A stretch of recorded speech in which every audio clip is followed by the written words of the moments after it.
शिवलिंग की पूजा क्यों किया जाता है? शिवलिंग भगवान शिव का प्रतीक है। भक्तजन आमतौर पर भगवान शिव की कृपा पाने के लिए उनकी मूर्ति की बजाय इस शिवलिंग की पूजा करते हैं। आज हम शिवलिंग के बारे में ही कुछ बातें करने जा रहे हैं।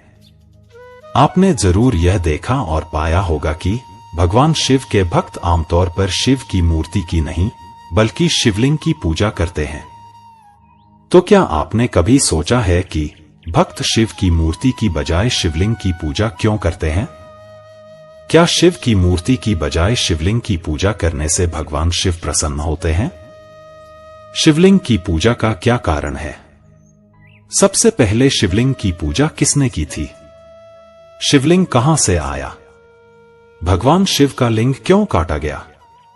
तो आइए आज शिवलिंग के बारे में ये बातें जानते हैं।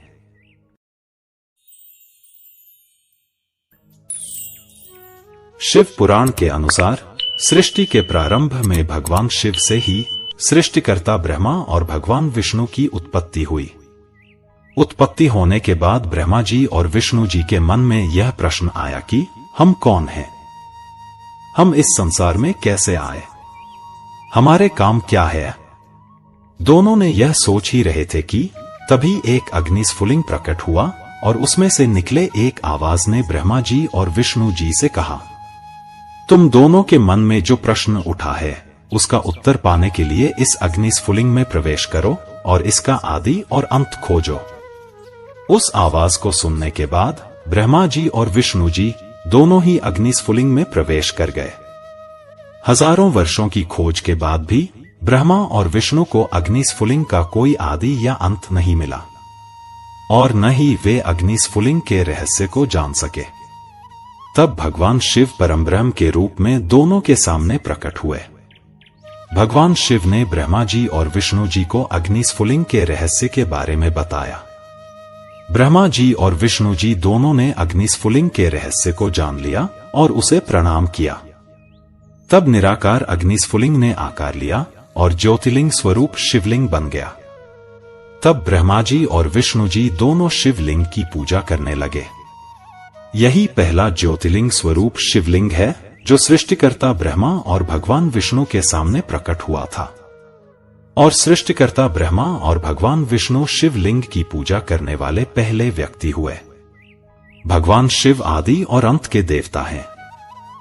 परमेश्वर भगवान का कोई आकार या रूप नहीं है। परमेश्वर भगवान निराकार है। इसलिए भगवान शिव की पूजा शिवलिंग के साकार रूप में की जाती है।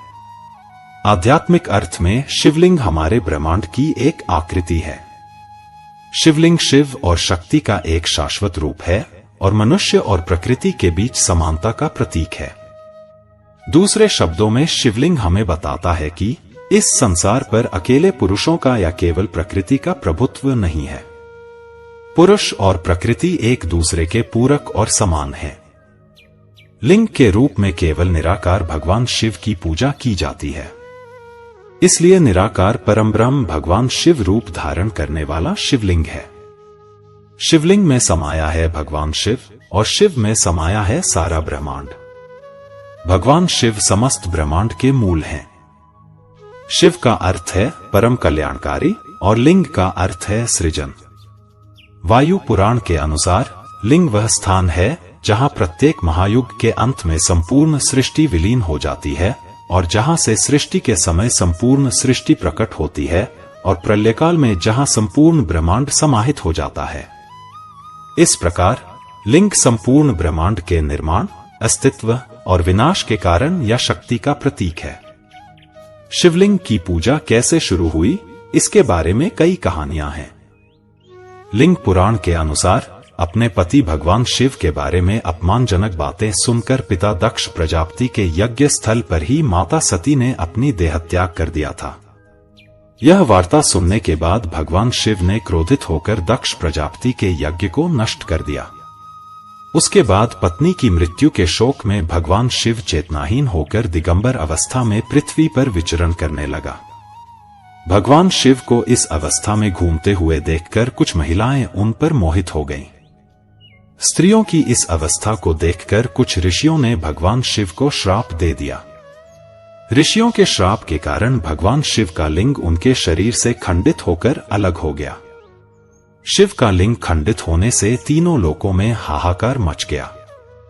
ऐसी हाहाकार स्थिति को देखकर सभी देवता सृष्टिकर्ता ब्रह्मा के पास गए और उनसे सृष्टि को बचाने की प्रार्थना की। सब कुछ जानने के बाद ब्रह्मा जी ने देवताओं और ऋषियों के साथ भगवान शिव के पास गए। ब्रह्मा जी ने भगवान शिव से प्रार्थना की और कहा, हे भगवान, कृपया अपने शरीर से अलग हुए लिंग को फिर से धारण करें, अन्यथा सारा संसार का विनाश हो जाएगा। ब्रह्मा जी की बात सुनकर भगवान शिव ने कहा, हे सृष्टिकर, आज से सभी लोग मेरे लिंग की पूजा करना शुरू कर दें। उसके बाद ही मैं अपना लिंग फिर से धारण करूंगा। भगवान शिव की बातें सुनकर ब्रह्मा जी ने सबसे पहले एक सोने का लिंग बनाया और विधि विधान से उसकी पूजा की। तब देवता और ऋषि भी शिवलिंग की पूजा करने लगे और इस तरह संसार में शिवलिंग की पूजा शुरू हुई। अन्य एक कथा के अनुसार भगवान शिव ने संसार के कल्याण के लिए समुद्र मंथन से निकले हलाहल विष को पी लिया था। विष पीने से शिव जी का कंठ नीला पड़ गया और उनका पूरा शरीर जलने लगा। तब देवताओं ने शिव के शरीर को जलन से मुक्त करने के लिए शिवलिंग पर जल डालना शुरू किया। इससे भगवान शिव के शरीर की पीड़ा दूर हुई। इस घटना के बाद भगवान शिव के प्रतीक के रूप में शिवलिंग की पूजा शुरू हुई। भृगु संहिता के अनुसार एक बार महर्षि भृगु ब्रह्मा, विष्णु और महेश्वर में से कौन सर्वश्रेष्ठ है, वह परीक्षा लेने के लिए निकले। परीक्षा लेने के लिए जब महर्षि भृगु कैलाश पहुंचे, उस समय भगवान शिव समाधि में लीन थे। इसलिए शिव के गणों ने भृगु को अंदर प्रवेश नहीं करने दिया और उन्हें कैलाश के द्वार पर ही रोक दिया। महर्षि भृगु ने बहुत अनुनय विनय की, लेकिन फिर भी शिव गणों ने उन्हें आगे बढ़ने की अनुमति नहीं दी, बल्कि उनका अपमान किया और उन्हें मारने के लिए त्रिशूल आदि अस्त्र धारण कर लिया। जब भृगु ने देखा कि शिवगण उन्हें मारने के लिए आ रहे हैं, तो वे भागने लगे और शिवगण उनके पीछे भागने लगे। कुछ समय भागते भागते महर्षि भृगु थक कर रुक गए। तब क्रोधित भृगु ने सोचा, हे भगवान शिव, मैंने त्रिदेवों की परीक्षा लेने निकले हैं। इसी परीक्षा के अंतर्गत आज मैं कैलाश पर आपकी परीक्षा लेने आया हूं, परंतु आपके गणों ने मेरे साथ ऐसा दुर्व्यवहार किया है। और तो और, आपने मुझे अपने गणों से बचाने के लिए भी आगे नहीं आए। इसलिए आज मैं आपको श्राप देता हूं कि कलयुग में कोई आपकी पूजा नहीं करेगा। श्राप मिलने के बाद शिवजी की समाधि टूट गई। तब भगवान शिव भृगु के सामने प्रकट हुए और कहा, हे महर्षि भृगु, आपने मुझे जो श्राप दिया है उसे वापस ले लीजिए। इस सृष्टि की निर्माण और संचालन में मेरी भी भूमिका है। यदि आप मुझे ही इस सृष्टि से निकाल देंगे तो इस सृष्टि में कुछ भी शेष नहीं रहेगा। अगर मैं निर्माण कर सकता हूं तो विनाश भी कर सकता हूं। भगवान शिव की बात सुनकर ऋषि भृगु ने कुछ देर सोचा और महसूस किया कि भगवान शिव सही हैं। अगर वे निर्माण कर सकते हैं तो वे विनाश भी कर सकते हैं। तब ऋषि भृगु का क्रोध शांत हुआ। भृगु ने भगवान शिव से कहा, हे भगवान, आप जानते हैं कि एक बार दिया गया श्राप वापस नहीं लिया जा सकता है। इसलिए मैंने आपको जो श्राप दिया है, मैं भी उसे वापस नहीं ले सकता। लेकिन मैंने अपना श्राप थोड़ा बदल दिया है। कलयुग में आपकी पूजा होगी, लेकिन इस भौतिक रूप में आपकी पूजा नहीं होगी। कलयुग में केवल आपके ब्रह्मांड रूपी लिंग रूप की ही पूजा होगी। महर्षि भृगु द्वारा भगवान शिव को दिए गए इस श्राप के कारण ही कलयुग में भगवान शिव के भौतिक रूप के बजाय शिवलिंग पूजा की शुरुआत हुई। कलयुग में भक्त यदि विधि विधान से शिवलिंग की पूजा करते हैं, भगवान शिव की कृपा से कई लाभ मिलते हैं।